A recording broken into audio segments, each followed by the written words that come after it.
নমস্কার বন্ধুরা, Monica's food খাজানাতে সবাইকে স্বাগত। আজকে চলে এসেছি বেথো শাকের একটি রেসিপি নিয়ে।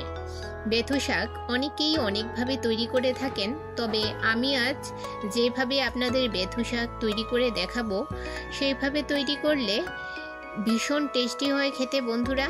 আর এইরকম একটা বেথো শাক হলে নিমেষেই এক থালা ভাত শেষ হয়ে যাবে। আশা করছি আজকের রেসিপি সবার ভালো লাগবে। আমি এখানে 2 আঁটি বেথো শাক নিয়েছি।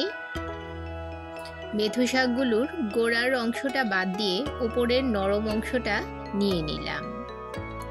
শাকগুলো খুব ভালোভাবে ধুয়ে নিয়েছি। এবারে একটা ছুরির সাহায্যে শাকগুলো কেটে নেব। আমার চ্যানেলে নতুন বন্ধু হয়ে থাকলে চ্যানেলটি সাবস্ক্রাইব করে পাশে থাকা বেল আইকনটি প্রেস করুন আর নোটিফিকেশন অন করুন পরবর্তী ভিডিওর আপডেট পেতে। এই যে দেখুন, বেথো শাকগুলো একেবারে মিহি করে কেটে নিয়েছি। আর নিয়েছি একটা মিডিয়াম সাইজের আলু, বেগুন, মটরশুঁটি, 4 থেকে 5 কোয়া রসুন থেতু করে নিয়েছি। আর নিয়েছি 3-4টে চেরা কাঁচা লঙ্কা।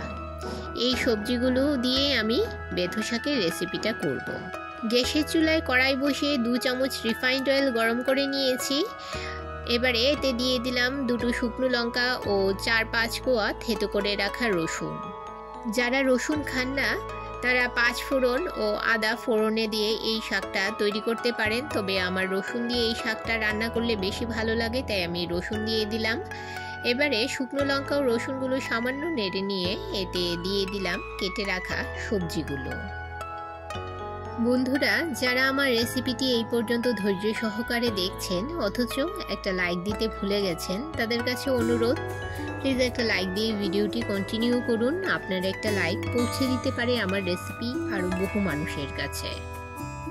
সবজিগুলো দিয়ে দিলাম। এবারে সামান্য নুন ও সামান্য হলুদ গুঁড়ো দিয়ে আমি সবজিগুলো হাই মিডিয়াম ফ্লেমে কিছুক্ষণ ভেজে নেব।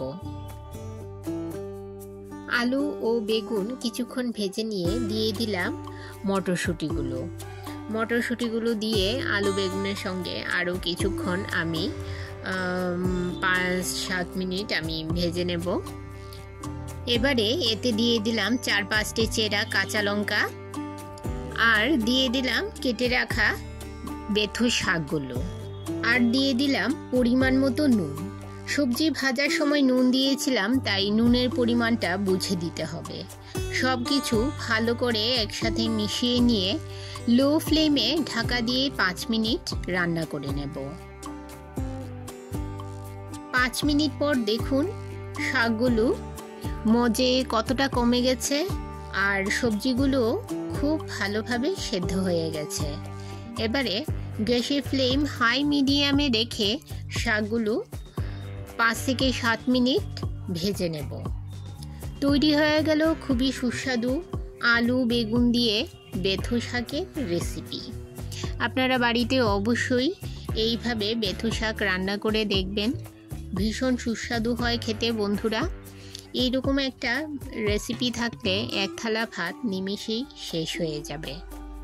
আমার আজকের এই রেসিপিটি যদি আপনাদের ভালো লেগে থাকে তাহলে লাইক কমেন্ট ও শেয়ার করে আমার পাশে থাকবেন। তাহলে বন্ধুরা, আজকে এই পর্যন্তই। আবার দেখা হবে আরেকটি নতুন ভিডিওতে নতুন রেসিপি নিয়ে। সবাই ভালো থাকবেন, সুস্থ থাকবেন।